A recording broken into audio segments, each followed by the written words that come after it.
Hello and welcome to another edition of Nation Building. On our program, we examine the political, social, and moral issues in the leadership of the Bahamas. And today on our program, we're privileged to have a very special guest, someone who is now involved in the leadership of our country, serving as a minister. We'll introduce our guest right after this break. I've been a customer for the past 2 years, and I will say the quality of the service is very good. During my trip to Andros, I was connected the entire trip, so that was really good. I was able to contact my family members and let them know how the trip was going. We touched land, we're here, so it was very good, and I really appreciate that. And also during times like when we had the storm, it was really good to have that service to reach out to our loved ones to make sure everyone is okay. And I really appreciate Alive for that. And even when there's a little technical difficulty, they always send out a little text message to let us know exactly what's going on. I'm happy to be alive, and I believe in best.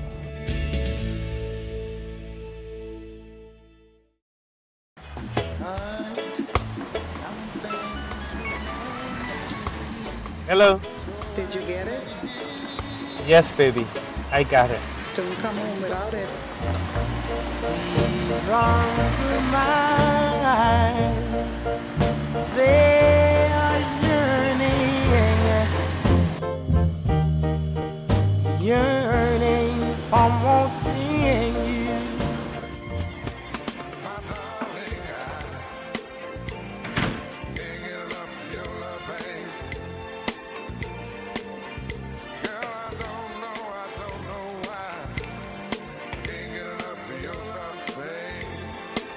Where is it? Strongback is distributed by Jamaica Bahamas Import and is available at your favorite food or convenience store nationwide. For more information, call 341-4091 in Nassau and 351-8282 in Freeport.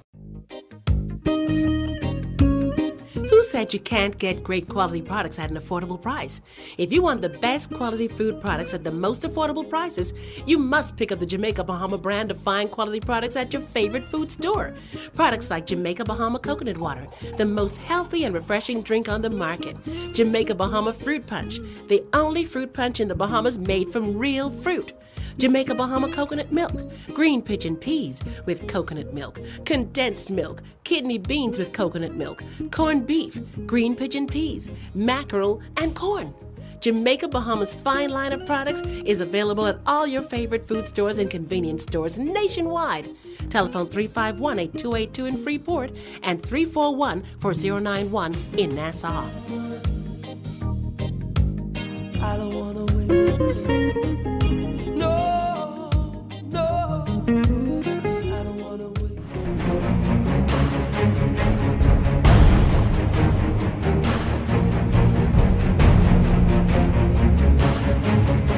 Welcome back to Nation Building. I'm your host, Winston Pinnock, and I'm privileged today to be here with, as I mentioned earlier, a minister of the Free National Movement's government, the Minister Administration, Mr. RenwardWells.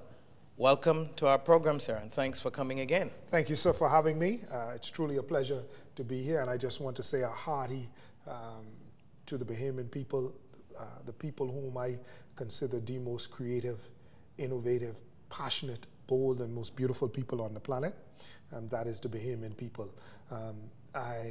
When last I was on your show, I was actually a candidate in the last election, and I'm happy to be back.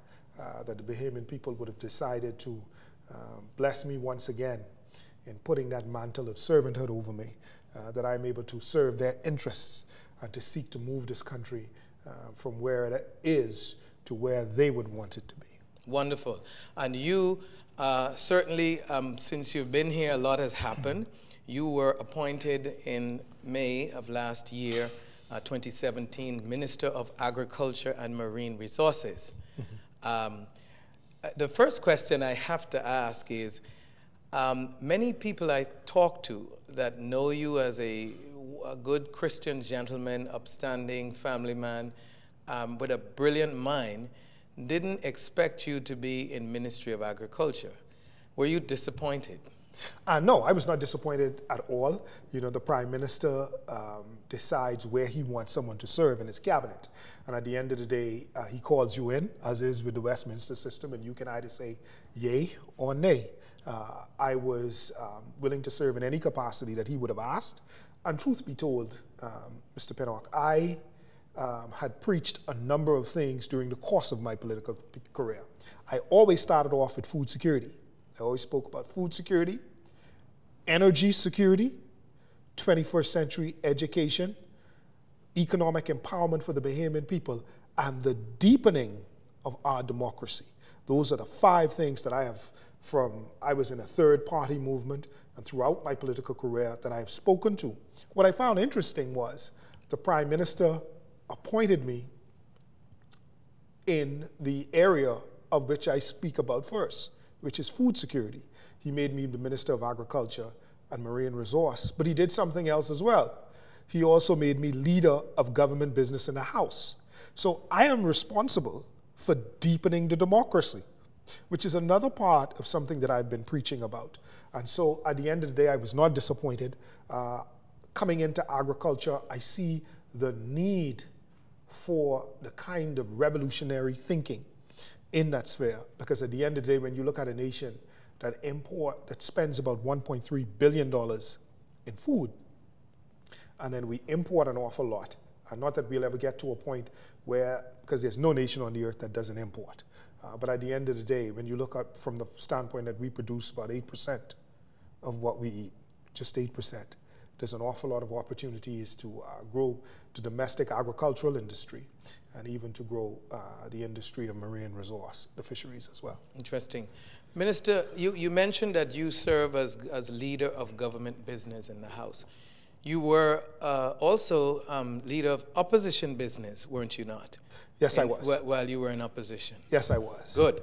And so now, that would not be surprising that you were leading opposition business and now I'm leading government business. One of the things, before we get into the meat of what I've prepared, which I'm sure we won't get through, that I must say to you, well, first of all, let me ask, have you been on any television program since you got elected?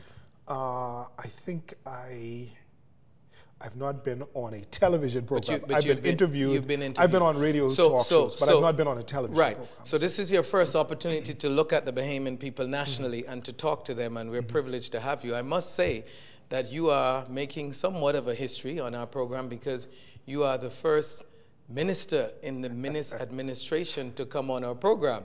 And I wonder out loud, what is it that we do here in trying to serve the Bahamian people that your colleague ministers don't appreciate, in that we are seeking to provide information to the public, and that's all we do. Yeah.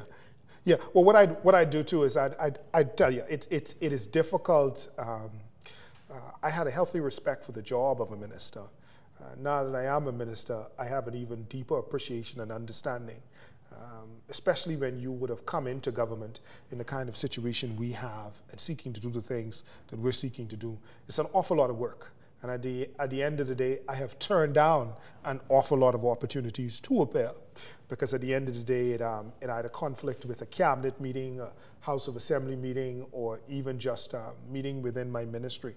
But having said all of that, I'm going to endeavor to ensure that more of my colleagues are out there speaking to the Bahamian people, because I think after we're fast approaching May 10th, after a year, I think a lot more of us should be out there speaking to the Bahamian people about what we met, what we have done so far about what we met, but more importantly, what we intend to do in this upcoming budget debate that's going to be pivotal to the future of this country in June, as to where it is that we should be going. Having said that, Minister, do you see, and this will be the last question on this issue because it is a topic that is sensitive to me and to many others in media, do you see, though, the need for a healthy balance in balancing schedule and the responsibilities you have and taking free opportunity, I might add, publicity? You are an agent of government and you serve us, the people, to be able to share the thought, what you're doing, so that people would feel comfortable in knowing that our government is working for us, and mediums such as these create that opportunity.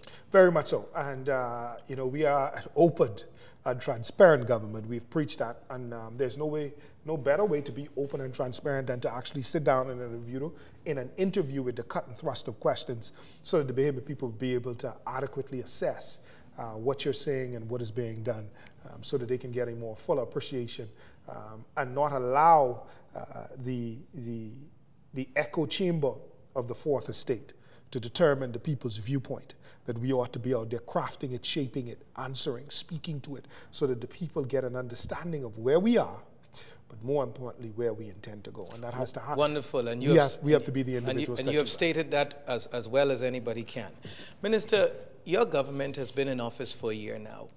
And I must say that it is a reasonable point of view by anyone that is not partisan that this is the first time in our country's history that the Bahamian people have been so, for a lack of a better term, impatient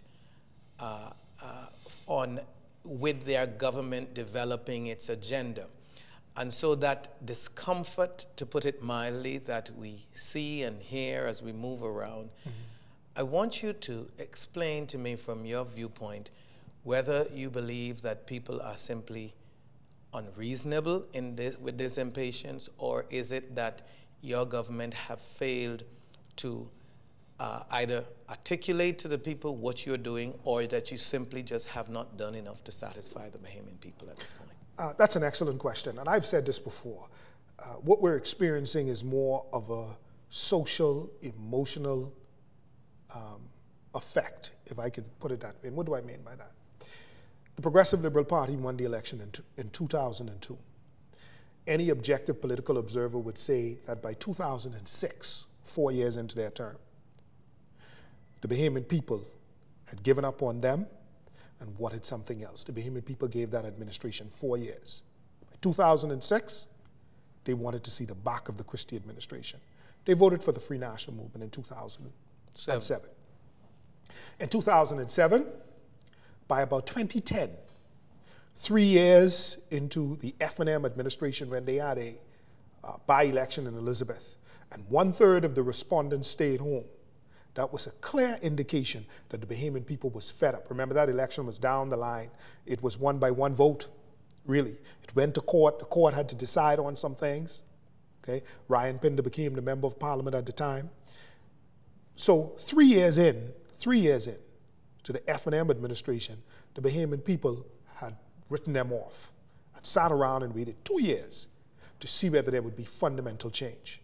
They won't accept it. They didn't accept it. The roads were a problem. BTC was an issue. They voted the Free National Movement out. They voted the PLP in. Of which you were in 2012, a part at the time. of which I was a part. I said then to the PLP colleagues that I had, I said, the Bahamian people are going to give us 2 years. And after that, depending on what we do, they're either going to re-elect us or they're going to get rid of us. 2 years into Perry Christie's last term, when we dealt with gaming and all these other issues that the Bahamian people say, we ask you, we tell you what to do and you go on and do your own thing. But just to be clear, Minister, weren't you a part of that gang that said, we will go against the wishes of the Bahamian people? No, I didn't vote for that. I was not a part of I did not vote in the House of Assembly to go against the wishes of the Bahamian people. I thought that was a mistake. I said it then. And I was one of those few persons. Renegades? Who also, well, there was 3 of us. Out of the 3 of us who were the renegades, RenwardWells, Andre Wallens, and Greg Moss, I happen to be the only one who was left standing. Okay.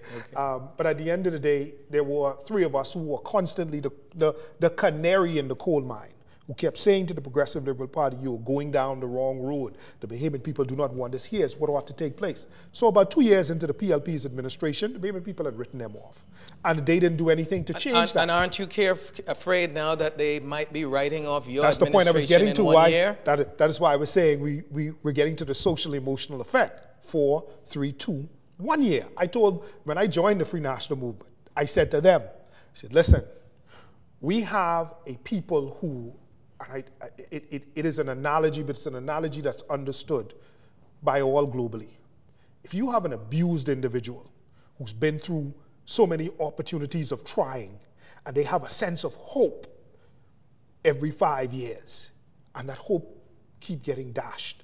The Bible says hope deferred makes the heart sick, okay? But a longing fulfilled It's a tree of life. is a tree of life. And what successive administrations have done is that they gave the Bahamian people hope, but it was not fulfilled. And so at the end of the day, the Bahamian people's patience with hope is about this much. So they gave this Free National Movement government 1 year. We're fast approaching it. They've given us 1 year. But the beauty about this is we have to speak to our people, get them to understand where we are. More importantly, get them to understand where we're going. And do not seek to aggravate, irritate any of their fundamental plantings or positions that they currently have, while we seek to right the economy of the country and empower them in ways they desire to be empowered. And that's what we sought to do. And as a government, I believe we wanted, when we came in, we did not expect to meet what we have met. Every government in the last 20 years have made that statement. You agree? I agree. And so the Bahamian people are too tired of government saying to them when you get in office, I didn't know that this is what I would expect. I hear a lot of that from the people. Yeah. But I will tell you this, Brother Pinnock. Other governments would have come in and said that, but no government met what we met. That is a fact. And we put it out there to the Bahamian people. We met on day one of cabinet a bill. First government in the history of the Bahamas, a bill that needed to be paid $400 million. And what was that? Not $4 million. We had contractors who were owed monies. We had debt payments.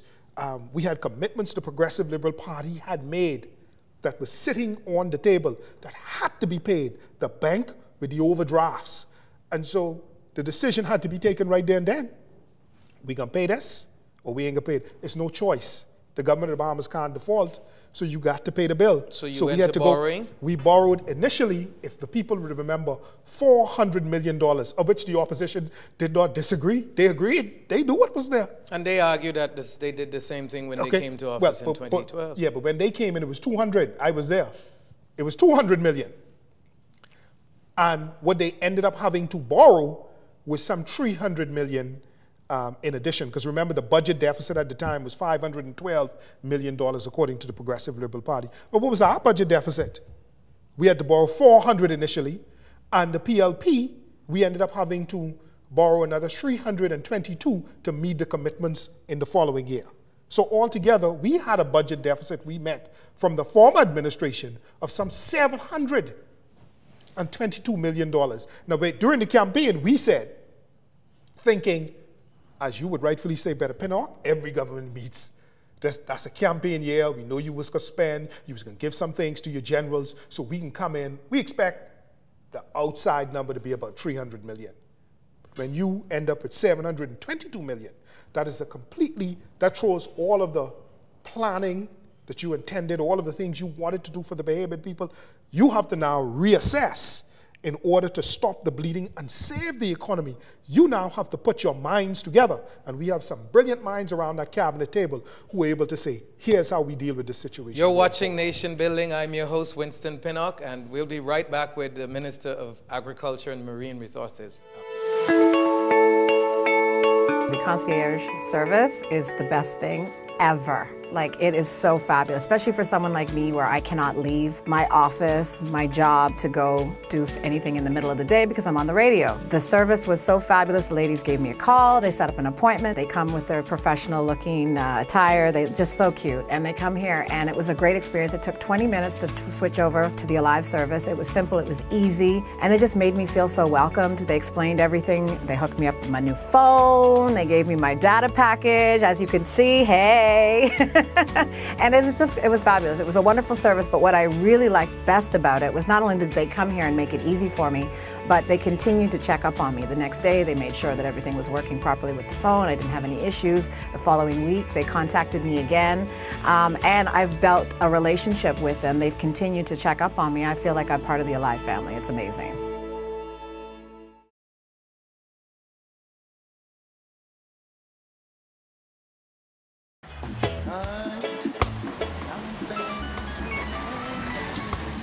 Hello? Did you get it? Yes, baby. I got it. Don't come home without it. These arms of mine, they are yearning for wanting you.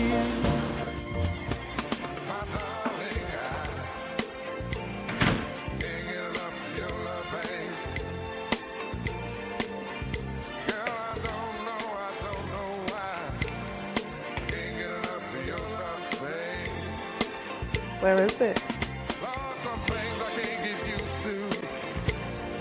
Strongback is distributed by Jamaica Bahamas Import and is available at your favorite food or convenience store nationwide. For more information, call 341-4091 in Nassau and 351-8282 in Freeport. Who said you can't get great quality products at an affordable price? If you want the best quality food products at the most affordable prices, you must pick up the Jamaica Bahama brand of fine quality products at your favorite food store. Products like Jamaica Bahama Coconut Water, the most healthy and refreshing drink on the market. Jamaica Bahama Fruit Punch, the only fruit punch in the Bahamas made from real fruit. Jamaica Bahama Coconut Milk, green pigeon peas with coconut milk, condensed milk, kidney beans with coconut milk, corned beef, green pigeon peas, mackerel, and corn. Jamaica Bahamas' fine line of products is available at all your favorite food stores and convenience stores nationwide. Telephone 351-8282 in Freeport and 341-4091 in Nassau. I don't wanna win this thing. No, no, I don't wanna win.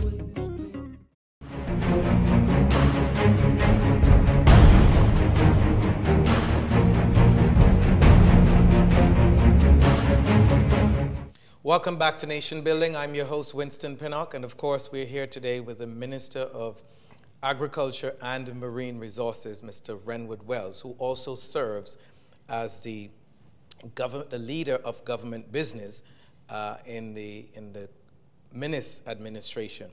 Mr. Wells, I know you want to pick up on where you left off on these borrowings, but I also want to quickly throw something at you. Some people in the country have said that there really is no difference between the two major political entities in the country, that of the PLP and the Free National Movement. And that, frankly, at the end of the day, it's just a matter of personality and leadership and really the styles that you have, of the leadership style, really. You've had the privilege of winning and serving both sides as parliamentary secretary under the Christie administration, and now under the Minister administration serving as Minister of Works and, Agriculture, and Marine Resources. What is really the difference, having served in both political parties and under two administrations? Is it not a matter of just simply style and personality? And if not, what really is the difference between these two organizations? I think from what I've seen, there is a difference in style and personalities, but you have the style and personalities on both sides. You have some who are a little bit more charismatic. But in leadership, you have some who are a little bit more charismatic, some who are not so charismatic. But I would say if a person was to ask me, I think it goes even more to philosophy, fundamentally. I think the Bahamian people would understand that the Progressive Liberal Party is that. It is much more of a liberal party, more in the mode of the Democratic Party in the United States. And this is how I want people to think. But some say, I'm going to let you finish, but some say the opposite, that it actually has been, over the years, traditionally more conservative than the Free National. Well, it may have been a little bit more conservative in terms of social agenda. Yeah, agenda. It was a little bit more socially conservative than the Free National Movement. The Free National Movement is more of a fiscal conservative party, right, and a little bit more of a liberal conservative, right. And then you would find inside the F&M, you have your social conservatives and you have your fiscal liberals. So you have a mixed bag. You find it also in the PLP. You have your social conservatives and liberal spenders, and then you have your conservative spenders and more liberal social. So it really boils persons. down to who is at the helm. It boils down to who is at the helm, and really who are the vast majority of the people who sit around the cabinet table. That gravity of understanding as to where they sit, both in terms of their social conservatism or lack thereof, or their fiscal conservatism or lack thereof. And the Bahamian people should understand, we're a small nation. We're a nation of about 400,000 persons. You know, some say we have probably a population in the entire country of maybe 600,000, some 200,000, others who would have come from elsewhere, who work in the society, legally, illegally, however which way you want to put that. But as a people, we are very homogeneous in many, many ways. So you would expect that from your political parties as well. Bahamians, this is in the United States where I could go to Kansas, and the people in Kansas have a little bit different view than the people inside Alabama. Now you could go to Long Island. Long Islanders have a certain flavor, yes. You can go to Andros, there's a certain flavor. But by and large, Bahamians are Bahamians. And so it is the homogeneity of us as a people that translate itself into the political movement. I think where we go awry is that homogeneity also expects certain things to take place that they have been asking for, that they do not yet see resident in the society. And I think the largest thing that the Bahamian people have been asking for is a greater control of their own economy and to be integral parts of the owners of their economy. And the degree to which a political party is giving them that and causing them to feel like they are experiencing that is the degree to which that I honestly believe that they feel hope is being realized. And that will require a significant mind change by our people. So, yes. But let's get on to your area specifically, which is the Ministry of Agriculture. Every minister that I know, Minister Wells, since the first Pinland administration, have promised food security to this country. And my question to you, sir, in light of the Bahamian people, as you said earlier, being fed up, to put it in a colloquial term, of the government's commitment promises that they have failed to keep, what is your commitment to the Bahamian people over the next 4 years if the Prime Minister allows you to remain as Minister of Agriculture in this whole idea of food security for the country?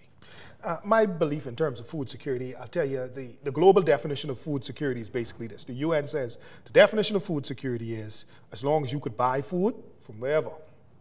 As long as a country can buy food that its people can purchase, that's food security.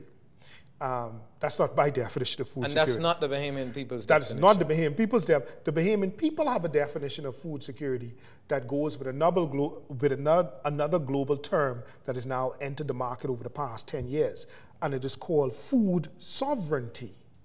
That's really where the Bahamian people are, food sovereignty. You have nations in Africa now that are beginning to talk about food sovereignty. You have nations in Ecuador passed a food sovereignty law and has even put it in their constitution, where they're seeking to have the indigenous foods that the Indians in Ecuador and others would have produced, the quinoa and the other things, as being the things that the nation promotes more of. And you have other countries now that are talking about food sovereignty.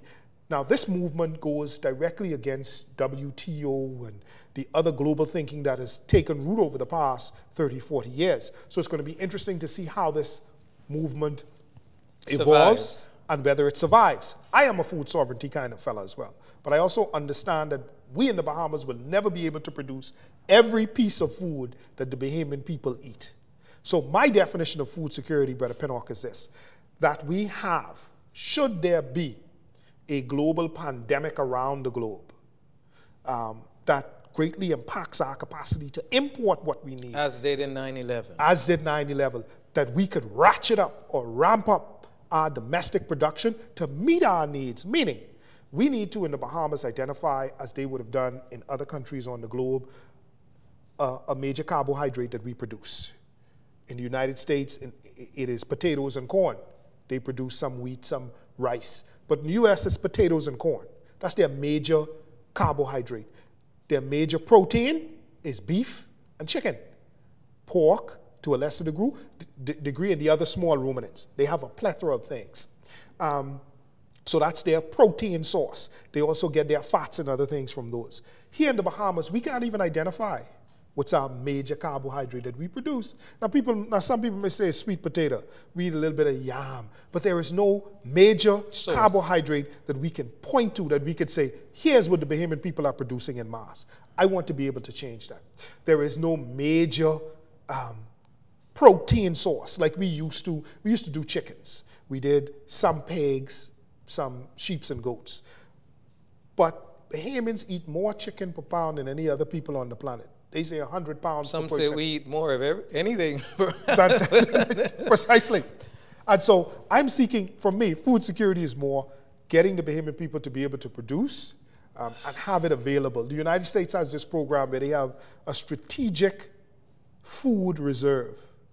If you see a global pandemic takes place and the United States cannot import food, they have a reserve of food where their nation can survive for about 7 months. I'm looking to see how we do that in the Bahamas. I'm calling it the Joseph Project, but before we could even get to the Joseph Project, we have to start producing. So I was going to say, Minister, you have articulated well the problem and pointed to what other countries have done. And so on behalf of the people watching, what I want you to define is at this point, and I know it's still reasonably early in the administration, but at this point, give the people the nuts and bolts of what's going to happen onwards in this year, 2018 onwards, under your watch. What are you prepared to do practically to begin to move in the direction that you've spoken to? Excellent question. First off, we needed to have a strategic reset in agriculture. That's what I believe. There was such a disconnect between the Ministry of Agriculture and the farmers and the fishermen. So I said, okay, let us begin to talk. You need to tell me what your problems are. I need to tell you what I expect from you. So let's have that kind of conversation. So the first thing we did was we had a meeting with the farmers. We are now going to have a 2-day conclave, a convention for farmers in the country where we speak to them about the new scientific kind of production processes that they can, that's available to them, whether it's greenhouse, hydroponics, aquaponics, all of these things, to show them backyard farming, how they can produce more from what they currently have. We want to introduce them to the program of BAMSI, and we even have some who are coming from outside. You know, Jamaica has done a fantastic job with its agricultural sector, and we're seeking to learn from some of our Caribbean neighbors as to how they were able to do what they have done. And so I want to be able to give that information to the farmers, and I want this convention to be an annual one. So we'll do it this year, we'll do it next year, and we'll do it on ad infinitum, because agriculture is not what I grew up doing in South Andros with my grandmother. We went out, we slash and burn, we burned the bush, then we threw the seed, we put the little pigeon peas in the ground, the trees came up, we harvested what we needed to, we depended on the rain to water it. There was no fertilizer other than the bush that we burnt. And so, but providing food has become a scientific undertaking. And I want to, as a scientist myself, introduce that science into agriculture and marine resource and get our farmers there to make them much more efficient. Brother Pinnock will never be able to produce 100% of what we are going to eat. We're always going to be importing, but we are only producing 8%. If I can double that to 16%, imagine what that means for the economic impact of money staying in the country. Even if I can increase it to 20%. So I see myself as laying the foundation first and then bringing greater efficiency to agriculture. And the exact same thing I'm going to do with the fishermen. We're having a meeting with the fishermen, and then in June we're going to have a 2-day convention with the fishermen so that we can let them know about new fishing techniques and how we One of the crucial criterias in doing what you have a vision to do is that there is a labor component. Mm-hmm. You and I, Minister, know that by and large, the Bahamian people, we are not interested in tilling the soil. Yes. Notwithstanding the scientific approach and technology, equipment and so forth, it's still it requires some labor, manual labor. Mm-hmm. And one of the things that I was very deliberate about having a conversation with you today is this whole concept of that governments have failed in miserably over the years, which is some other countries have done, which is to accept that if your people, like in the United States where they use the Hispanics, the Mexicans and others to do these farms in California and other places, if if we are going to move in the direction that you want us to move in, isn't it true that we have to come up with a policy that will allow for significant importation of labor for farmers in order for them to be able to produce more? Because when I had the privilege some years ago of serving in BAIC as deputy chairman, one of the challenges the Grand Bahama farmers pointed out was that they had lots of land, they couldn't find labor and couldn't get work permits. It was a difficult challenge to get work permits. And so it became a ridiculous approach. There was a lot of talk about it, but practically it seemed to me certainly that there had to be an approach of providing the farmers with the opportunity to go, whether it's to Haiti or to the Philippines or other countries, to get cheap labor to be able to come in to provide the kind of manual and service that they needed. Because at the end of the day, it's about cost. Sure. And we can't try to say that we're going to give the farmers land, even provide them with funding, and at the end of the day, the cost of producing corn or whatever other product that they want to produce, the cost of producing these products become, it's much higher than importing. And so Super Value or Solomon's or any other company, Sawyer's in Freeport or any of these companies will not purchase just to be sentimental.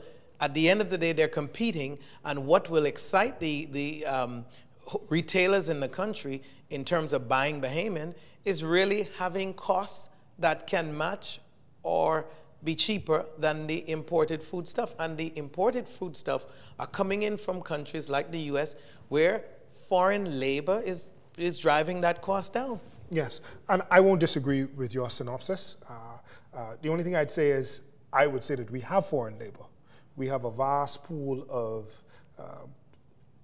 persons who are here illegally already that we're going to have to seek to do something with and about how we regularize them. We have a lot of persons in Andros already who are living in Andros, who are part of farms that have gone bust, who are still in Andros on some of that land. And the government is looking as to how we deal with that situation in a very holistic and humanitarian kind of way. So we have access to that kind of labor.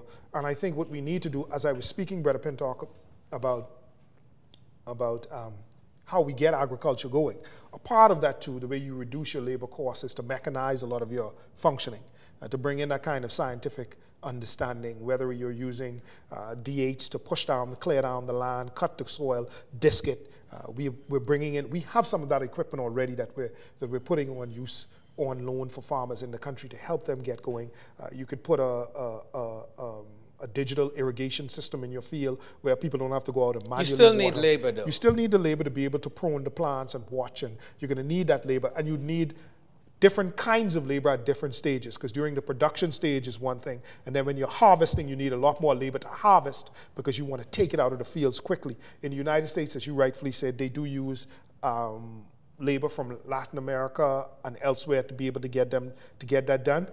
At one point in time, Bahamians even went to the U.S. on the contract and others to harvest. Maybe it's time for us to now provide that kind of contract work for Haitians and others. Who Haiti is a prime place because we're already having a lot of Haitians coming in seeking to get employment, and why not? Isn't the sensible thing to provide an annual contract for people to be able to come to work? The government will obviously be able to derive taxes from this and get rid of some of this nonsense. You're watching Nation Building. I'm your host, Winston Pinnock. I will be right back after the break.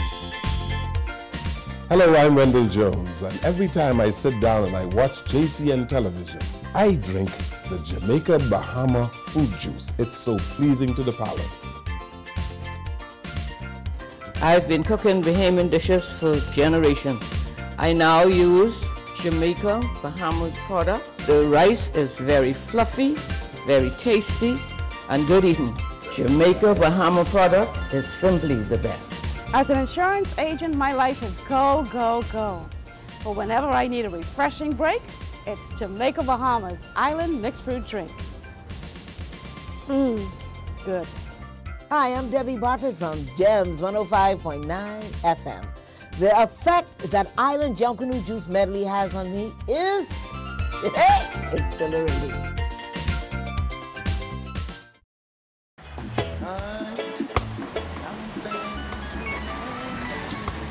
Hello. Did you get it? Yes, baby. I got it.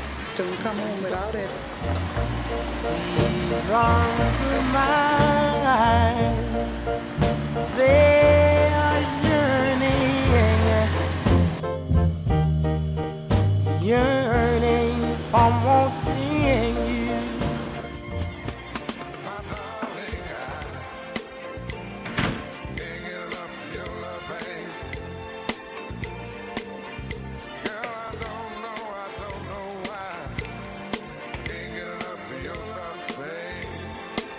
Where is it? Strongback is distributed by Jamaica Bahamas Import and is available at your favorite food or convenience store nationwide. For more information, call 341-4091 in Nassau and 351-8282 in Freeport. I've been a customer for the past 2 years, and I will say the quality of the service is very good. During my trip to Andros, I was connected the entire trip. So that was really good. I was able to contact my family members and let them know how the trip was going. We touched land, we're here. So it was very good. And I really appreciate that. And also during times like when we had the storm, it was really good to have that service to reach out to our loved ones to make sure everyone is okay. And I really appreciate Alive for that. And even when there's a little technical difficulty, they always send out a little text message to let us know exactly what's going on. I'm happy to be alive, and I believe in best.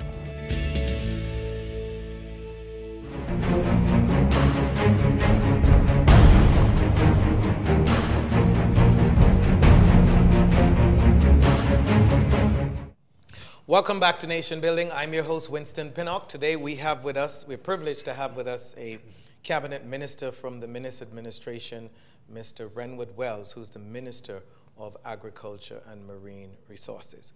Mr. Wells, picking up on the point that we left off before the break, dealing with this whole concept of tooling farmers, I have, in my own experience, appreciated the fact that we have sufficient Bahamians who are willing and interested in farming as businessmen.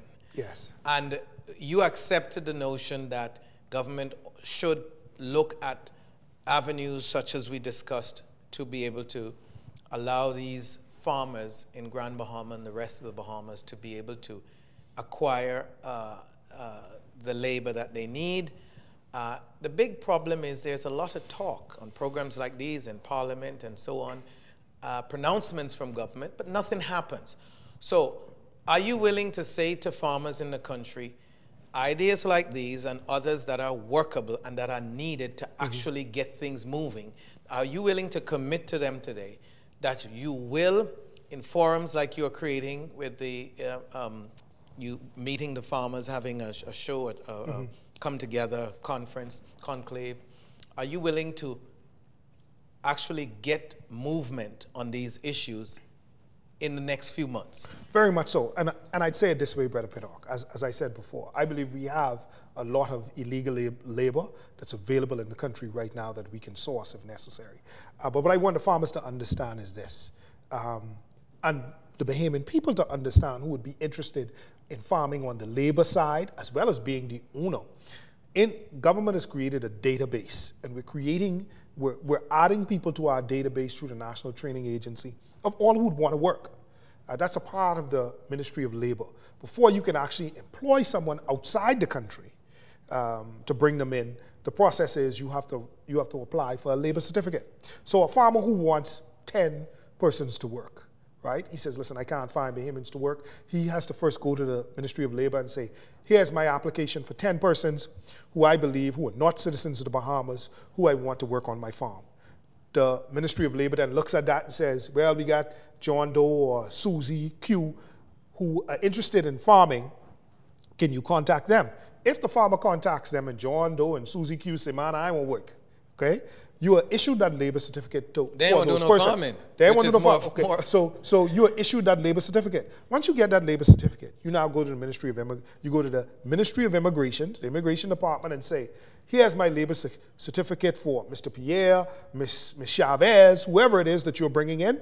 You pay your fee, and they're off to the races working on the farm. But Minister, And so you know that it doesn't work that simple. The Department of Immigration is so slow, so lethargic. I mean, farmers have complained and other industry stakeholders have complained that it just simply takes too long to get processes done. And so can't you set up a system where once the farmer meets the criteria, immigration is bound, providing that they meet the criteria, within a quick time. I see the government is doing a similar thing with the tech industry that it's seeking to do in Grand Bahama. Can't the same thing apply to agriculture? But Brother Pennock, we're doing that across the board in immigration. There's a revolution taking place in immigration. We're changing the immigration department. We want, within a matter of weeks, for you to be able to get your response. And we're working on that. The Minister of Immigration, Brad Simonet, is making that happen. And folks are very positive. This is a part of the change that has taken place over the past year. And like I said, once you see that individual would have gotten that labor certificate, they would have met all the requirements necessary now. There's nothing that can stand in their way. Not even the minister, unless someone has a criminal record of which well, the that's a Department part of Immigration of can say. the But once you would have gotten that labor certificate, you have passed a major hurdle in being able to get that person on the farm. And that also we'll make that stamps happen. out corruption in the system as well. It does. We have sought to stamp out corruption. We've sought to bring in a digital system. So when Mr. Pennock comes and said, listen, I'm putting in my application today, Tuesday, Miss Brown, who's sitting behind the queue, puts in that information. She has a digital ID. She's put in that information. We know Mr. Pennock put that in on Tuesday. Mr. Pennock is seeking an answer in about a week or two. The system is going to prompt the decision makers. Why haven't you made a decision on this? So Brother Pennock can come in and check and say, who has my file? Why you got my file? And the leadership is able to look at that and say, well, why are you holding up on Brother Pennock's file? What do you, so it, as you say, it stamps out corruption, it moves the process forward, and it doesn't cause, my aide who would come in after Mr. Pennock, who would want to grease the wheels to be able to get ahead of Mr. Pennock, unless there was some fundamental issue as to why Mr. Pennock should have what he has. I hope on behalf of the Bahamian people that the system is going to work just as you said, and we'll hold you accountable and bring you back if we get complaints that it's not working. Sure. Let's move on to another agricultural issue. Talking about food security and benefiting the Bahamian people, which is what you're there to do. Sure. We, for decades, have been importing things like mangoes, bananas, you name it, agricultural produce that comes from South America, Caribbean countries, and we've been importing them through the United States. Why, Minister, governments have failed so miserably to take this middleman off the backs of the Bahamian people? What sense does it make for me to buy a banana that is being transshipped, or a mango or whatever, through the U.S., through a distributor, who then sells it to a wholesaler, who then sells it to the food store that I'm buying from? What nonsense is it? I've heard the ministry technocrats talk about disease and all these other things, and I'm saying the same system, it seems to me and other well-thinking people, that the same process that the foods, these agricultural produce, has to go through to enter the U.S., can't we simply require the same thing to be done here? Why not cut out the middleman and provide a relief for the Bahamian people? You're speaking exactly to what I spoke to, that some folks in social media and in the country would have given us some flack for when the Prime Minister had a bilateral meeting down in Haiti. It's the exact same issue, and we said then, listen, the Haitians are being allowed to send their stuff into the United States and we repurchase it. What we're going to do is put in place exactly what you have said. All we need to do on our side is to ensure ourselves that the phytosanitary requirements are being met, and obviously they're being met because it's going into the United States, and we're going to open up the market for an opportunity for persons to be able to... When will that happen? Well, we're in the process of doing it. We're trying to get it done before the end of the year. So remember, we said that... we said to the Prime Minister had made an agreement with the President of Haiti that this year we're going to see to it that those things are done. And so my department is ensuring that those things take place. We have a new authority that was established, BASFRA, the Bahamas Agricultural Health and Food Safety Authority. It is on the level of the US FDA, the exact same agency.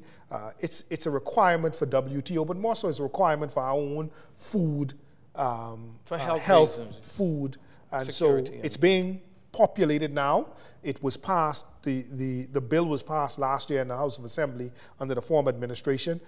They had only brought in one individual, which was the chairman at the time, to be able to start populating that agency. We have now hired, well, we are in the process of hiring all of the directors, the one for plant health, the one for animal health, and the one for food safety, the executive directors. All that is being done here in the next 2 weeks.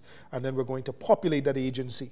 And that's why I said within a couple of months, we will be in a position where we're able to do just that. We're able to issue those phytosanitary certificates for and on behalf of the Bahamian people, but more importantly, we're also going to be able to issue the phytosanitary certificates so that we can continue to export to Europe and to the United States and elsewhere. So that is in the works.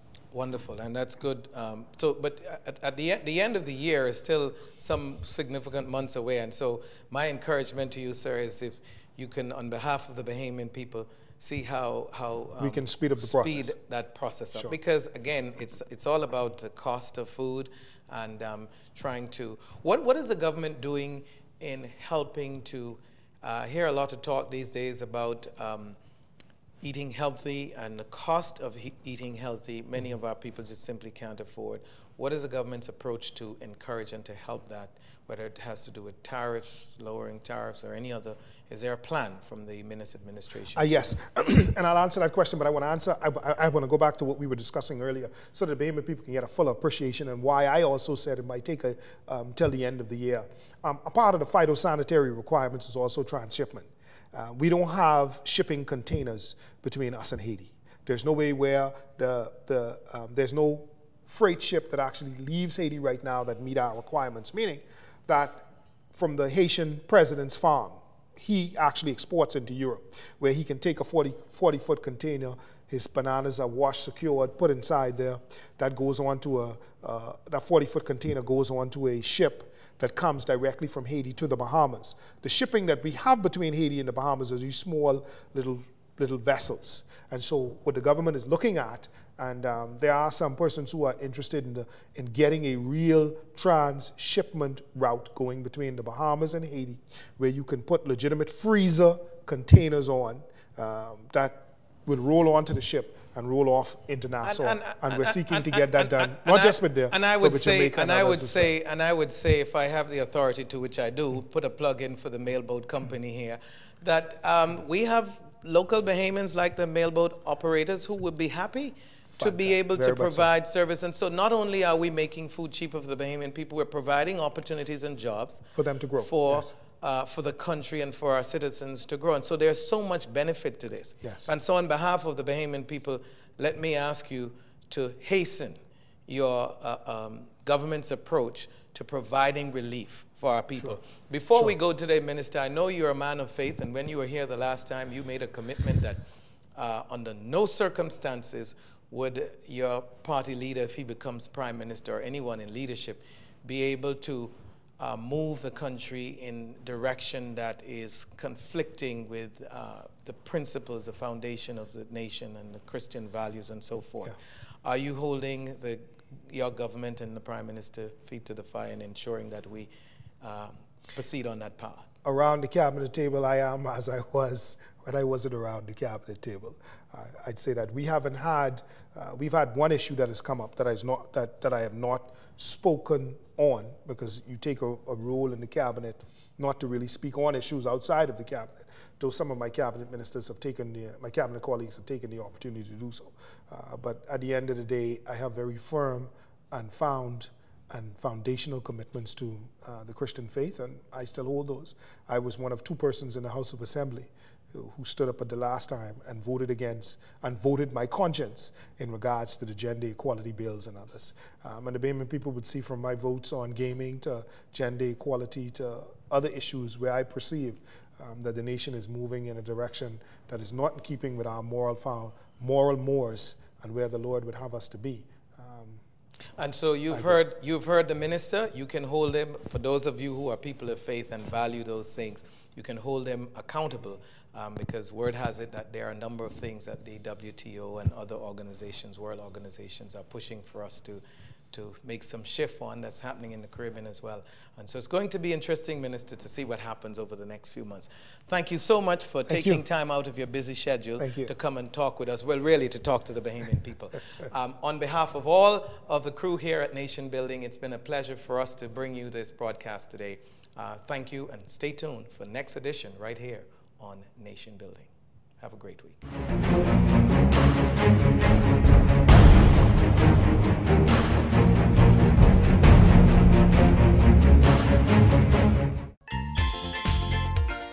Hello, I'm Wendell Jones, and every time I sit down and I watch JCN television, I drink the Jamaica Bahama fruit juice. It's so pleasing to the palate. I've been cooking Bahamian dishes for generations. I now use Jamaica Bahamas product. The rice is very fluffy, very tasty, and good eating. Jamaica Bahama product is simply the best. As an insurance agent, my life is go, go, go. But whenever I need a refreshing break, it's Jamaica Bahamas Island Mixed Fruit Drink. Good. Hi, I'm Debbie Bartlett from GEMS 105.9 FM. The effect that Island Junkanoo Juice medley has on me is exhilarating.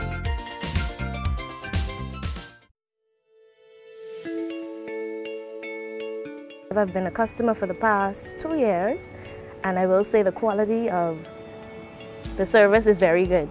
During my trip to Andros, I was connected the entire trip. So that was really good. I was able to contact my family members and let them know how the trip was going. We touched land, we're here. So it was very good. And I really appreciate that. And also during times like when we had the storm, it was really good to have that service to reach out to our loved ones to make sure everyone is okay. And I really appreciate Alive for that. And even when there's a little technical difficulty, they always send out a little text message to let us know exactly what's going on. I'm happy to be alive, and I believe in best.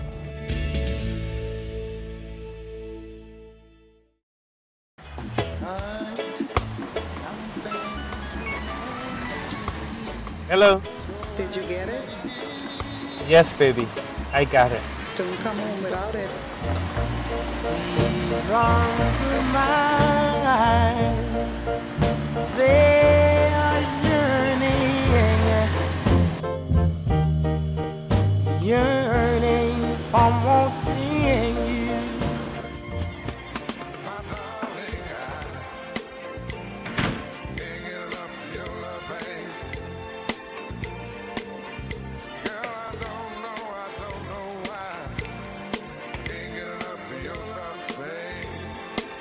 Where is it? Strongback is distributed by Jamaica Bahamas Import and is available at your favorite food or convenience store nationwide. For more information, call 341-4091 in Nassau and 351-8282 in Freeport. Who said you can't get great quality products at an affordable price? If you want the best quality food products at the most affordable prices, you must pick up the Jamaica Bahama brand of fine quality products at your favorite food store. Products like Jamaica Bahama Coconut Water, the most healthy and refreshing drink on the market.